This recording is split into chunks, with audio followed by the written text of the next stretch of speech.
Por favor, nos ajude deixando seu gostei no vídeo.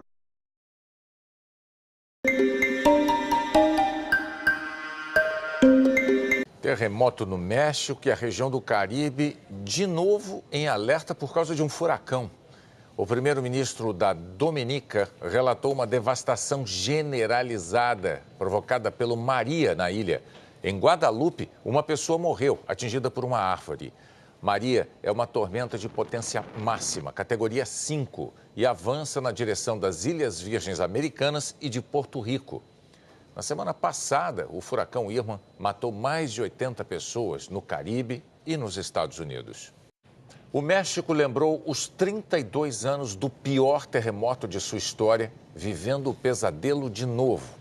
Desta vez, o epicentro do abalo foi perto da superfície da Terra e, por isso, o número de mortes passa de 100 e é provável que aumente. O terremoto derrubou a fachada de prédios e deixou a população em pânico. Pior ainda, o terremoto derrubou prédios inteiros. Pessoas na rua estavam filmando esse outro prédio. Comentaram que tinham visto paredes danificadas. Aí, de repente, os brasileiros André e Letícia moram na Cidade do México e estavam na rua quando tudo tremeu. Viram pela frente prédios inteiros em escombros. Tinha gente lá dentro. Tá cheirando a gás. A gente vai sair daqui porque tá cheirando a gás. E descobriram que isso também aconteceu bem perto deles. Esse é o nosso prédio. 1, 2, esse já tá quebrado.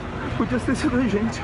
Pela internet, eles falaram do prédio vizinho que desabou. Ao lado do nosso edifício tem um prédio comercial, com escritórios, tem dentista, tem de todo tipo de serviço. Tinha muita gente trabalhando, então tem muitos mortos. E a gente agora não pode entrar em casa. Também contaram do pânico que viram pelas ruas. Saindo pela rua, em frente ao nosso prédio, via gente amputada, muita gente chorando. Completamente desesperadas, chorando muito. Equipes de resgate estão vasculhando os escombros em busca de vítimas. Paredes caíram em cima de carros. A população correu para o abrigo mais seguro, o meio da rua. Para muita gente foi difícil acreditar que era verdade. Hoje, exatamente hoje, faz 32 anos que um terremoto devastador atingiu a Cidade do México e matou milhares de pessoas. É por isso que todo ano, o mês de setembro lá é dedicado a treinamento sobre o que fazer em caso de terremoto. Quando a terra tremeu, muita gente estava participando desses treinamentos.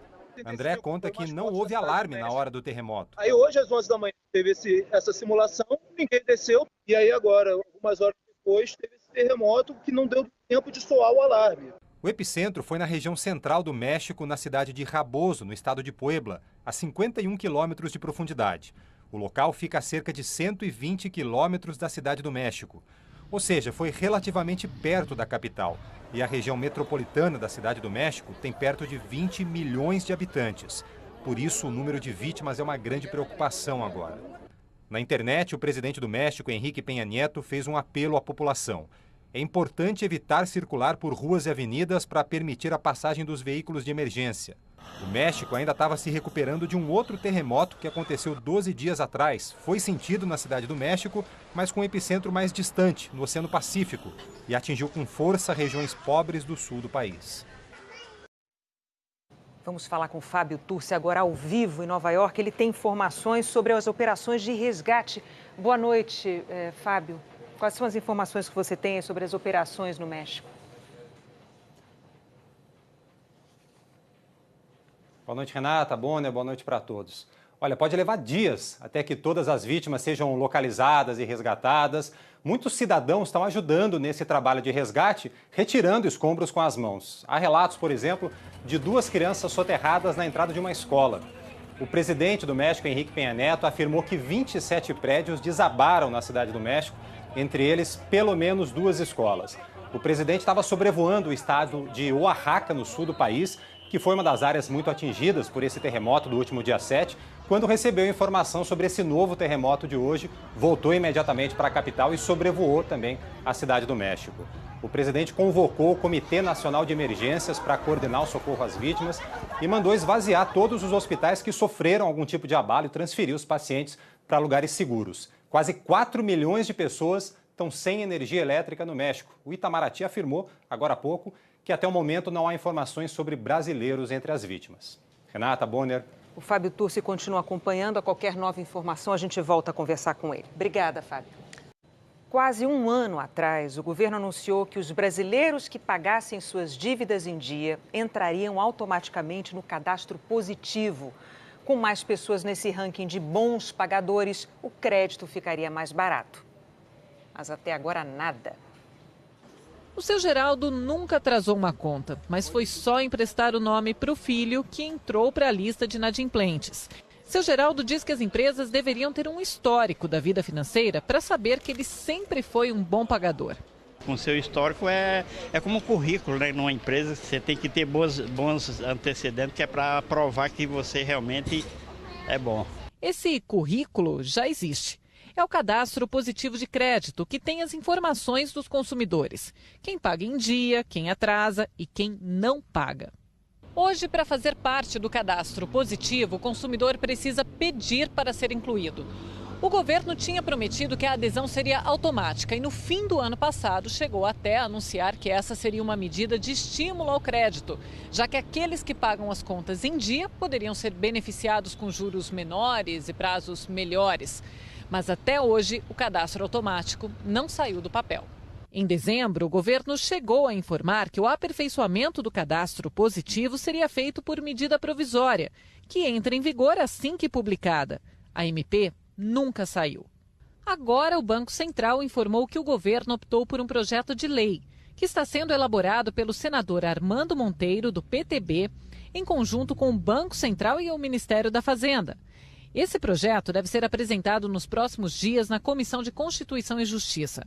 Só depois de analisado na comissão, vai para plenário e depois para a Câmara. E projeto de lei não tem prazo para ser votado. Enquanto isso, a adesão é baixa. O Boa Vista SCPC estima que 5% dos consumidores se cadastraram voluntariamente. E olha que uma pesquisa mostra que quase metade acredita que o objetivo do cadastro positivo é facilitar o crédito. Mas a maior vantagem do cadastro só vai aparecer quando a adesão for maior. Na taxa final de um contrato de crédito, chamado custo efetivo total, uma parte daquela taxa é a inadimplência. Eu cobro de quem paga e de quem não paga. Isso está errado. As pessoas têm que pagar o risco que elas representam para o banco. Se o risco é bom, a taxa tem que ser melhor. Se o cadastro positivo já fosse automático, seria bom para quem paga certinho e também para o seu Geraldo, que por causa de uma dívida ficou completamente sem crédito. O credor também consegue enxergar o histórico todo de crédito dela. Então ele vê que essa pessoa, ela é uma boa pagadora, mas no momento de crise ela deixou de pagar uma conta. Então ao invés de negar um crédito, vai dar um crédito em outras condições, mas vai oferecer o crédito para o consumidor. Vamos falar agora com a Maria do Bem, a Maria Júlia Coutinho. Maju Coutinho, boa noite. O que a gente pode esperar para a previsão do tempo para o Brasil amanhã? Oi, Renata, ainda bem que eu estou tudo bem. Boa noite para você, para o Bonner e para todos. Amanhã aquela chuva pontual que eu comentei ontem deve atingir parte do Tocantins e de Goiás. Só lembrando que Palmas, em Goiânia, em Brasília, não choveu do começo do mês de setembro até hoje. Olha só, nem aqui em agosto, nem no mês de julho, nem em junho. A chuva, olha, foi lá no dia 13 de maio em Palmas e depois no dia 21 em Brasília e em Goiânia. Então, depois de 129 dias de seca, as primeiras gotas de chuva podem voltar amanhã à tarde para a capital do Tocantins, mas o dia ainda deve ser muito quente, 40 graus de máxima por lá. Goiânia com 34 e pancada à tarde também. E depois de 121 dias sem um pingo d'água caindo do céu, Brasília pode ter uma tarde com pancadas isoladas, máxima de 28 graus. É que esse sistema aqui de baixa pressão, lá nos níveis médios da atmosfera, vai levantar o ar, deixar a atmosfera mais instável, favorecer a formação das nuvens de chuva. Lembrando, gente, chuva irregular, porque ainda não tem umidade suficiente na atmosfera para quebrar de vez a secura acumulada há meses. Onde tem agora umidade para dar e para vender é aqui no restante da região norte, né? Aqui entre Amazonas, Roraima e também o Amapá. A umidade junto com o calor, eles dois podem provocar aquelas pancadas entre essa área que eu mostrei. E a região costeira aqui, entre Pernambuco e parte do Espírito Santo, continua com tempo instável por causa justamente da umidade que vem do mar. Isso vale para Aracaju e Vitória, onde a temperatura continua muito amena, 26 graus na capital capixaba, e em Belém, máxima de 34, Renata, com pancadas acompanhadas de raios. E onde o tempo fica firme, Maju? Olha só, a gente tem tempo aberto no sul do país e nas outras áreas aqui em amarelo no mapa. E em vários pontos do território, a gente vai ter umidade relativa do ar baixa e risco de queimadas bem alto. Cuiabá com 40 graus, Campo Grande com 36 graus, Belo Horizonte com 29, estão aí no time da secura vespertina. Em Porto Alegre, no Rio e em São Paulo, o destaque é o nevoeiro matinal, 17 de mínima e 32 de máxima lá em Porto Alegre e também no Rio de Janeiro. E aqui em São Paulo a gente vai ter 15 pela manhã e 29 à tarde. Renata. Até amanhã. Pessoas na rua estavam filmando esse outro prédio. Comentaram que tinham visto paredes danificadas. Aí, de repente, os brasileiros André e Letícia moram na Cidade do México e estavam na rua quando tudo tremeu. Viram pela frente prédios inteiros em escombros. Tinha gente lá dentro. Tá cheirando a gás. A gente vai sair daqui porque tá cheirando a gás. E descobriram que isso também aconteceu bem perto deles. Esse é o nosso prédio. 1, 2, esse já tá quebrado. Podia ter sido a gente. Pela internet, eles falaram do prédio vizinho que desabou. Ao lado do nosso edifício tem um prédio comercial, com escritórios, tem dentista, tem de todo tipo de serviço. Tinha muita gente trabalhando, então tem muitos mortos. E a gente agora não pode entrar em casa. Também contaram do pânico que viram pelas ruas. Saindo pela rua, em frente ao nosso prédio, via gente amputada, muita gente chorando. Completamente desesperadas, chorando muito. Equipes de resgate estão vasculhando os escombros em busca de vítimas. Paredes caíram em cima de carros. A população correu para o abrigo mais seguro, o meio da rua. Para muita gente foi difícil acreditar que era verdade. Hoje, exatamente hoje, faz 32 anos que um terremoto devastador atingiu a Cidade do México e matou milhares de pessoas. É por isso que todo ano, o mês de setembro lá é dedicado a treinamento sobre o que fazer em caso de terremoto. Quando a terra tremeu, muita gente estava participando desses treinamentos. André conta que não houve alarme na hora do terremoto. Aí hoje, às 11 da manhã, teve essa simulação, ninguém desceu. E aí agora, algumas horas depois, teve esse terremoto que não deu tempo de soar o alarme. O epicentro foi na região central do México, na cidade de Raboso, no estado de Puebla, a 51 quilômetros de profundidade. O local fica a cerca de 120 quilômetros da Cidade do México. Ou seja, foi relativamente perto da capital. E a região metropolitana da Cidade do México tem perto de 20 milhões de habitantes. Por isso, o número de vítimas é uma grande preocupação agora. Na internet, o presidente do México, Enrique Peña Nieto, fez um apelo à população. É importante evitar circular por ruas e avenidas para permitir a passagem dos veículos de emergência. O México ainda estava se recuperando de um outro terremoto que aconteceu 12 dias atrás. Foi sentido na Cidade do México, mas com um epicentro mais distante, no Oceano Pacífico, e atingiu com força regiões pobres do sul do país. Vamos falar com Fábio Turci agora ao vivo em Nova York. Ele tem informações sobre as operações de resgate. Boa noite, Fábio. Quais são as informações que você tem sobre as operações no México? Boa noite, Renata, Bonner, boa noite para todos. Olha, pode levar dias até que todas as vítimas sejam localizadas e resgatadas. Muitos cidadãos estão ajudando nesse trabalho de resgate, retirando escombros com as mãos. Há relatos, por exemplo, de 2 crianças soterradas, milhares de pessoas. É por isso que todo ano, o mês de setembro lá é dedicado a treinamento sobre o que fazer em caso de terremoto. Quando a terra tremeu, muita gente estava participando desses treinamentos.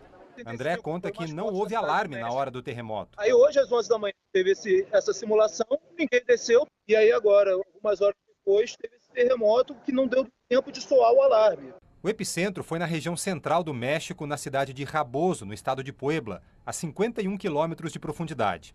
O local fica a cerca de 120 quilômetros da Cidade do México. Ou seja, foi relativamente perto da capital. E a região metropolitana da Cidade do México tem perto de 20 milhões de habitantes. Por isso, o número de vítimas é uma grande preocupação agora. Na internet, o presidente do México, Enrique Peña Nieto, fez um apelo à população. É importante evitar circular por ruas e avenidas para permitir a passagem dos veículos de emergência. O México ainda estava se recuperando de um outro terremoto que aconteceu 12 dias atrás. Foi sentido na Cidade do México, mas com um epicentro mais distante, no Oceano Pacífico, e atingiu com força regiões pobres do sul do país. Vamos falar com Fábio Turci agora ao vivo em Nova York. Ele tem informações sobre as operações de resgate. Boa noite, Fábio. Quais são as informações que você tem sobre as operações no México? Boa noite, Renata, Bonner, boa noite para todos. Olha, pode levar dias até que todas as vítimas sejam localizadas e resgatadas. Muitos cidadãos estão ajudando nesse trabalho de resgate, retirando escombros com as mãos. Há relatos, por exemplo, de 2 crianças soterradas na entrada de uma escola. O presidente do México, Enrique Peña Neto, afirmou que 27 prédios desabaram na cidade do México, entre eles pelo menos 2 escolas. O presidente estava sobrevoando o estado de Oaxaca, no sul do país, que foi uma das áreas muito atingidas por esse terremoto do último dia 7, quando recebeu informação sobre esse novo terremoto de hoje, voltou imediatamente para a capital e sobrevoou também a cidade do México.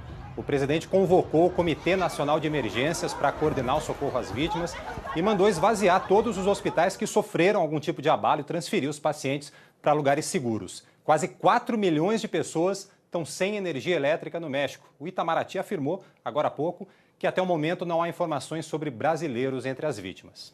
Renata, Bonner. O Fábio Turci continua acompanhando. A qualquer nova informação, a gente volta a conversar com ele. Obrigada, Fábio. Quase um ano atrás, o governo anunciou que os brasileiros que pagassem suas dívidas em dia entrariam automaticamente no cadastro positivo. Com mais pessoas nesse ranking de bons pagadores, o crédito ficaria mais barato. Mas até agora, nada. O seu Geraldo nunca atrasou uma conta, mas foi só emprestar o nome para o filho que entrou para a lista de inadimplentes. Atingiu com força regiões pobres do sul do país. Vamos falar com Fábio Turci agora ao vivo em Nova York. Ele tem informações sobre as operações de resgate. Boa noite, Fábio. Quais são as informações que você tem sobre as operações no México? Boa noite, Renata, Bonner, boa noite para todos.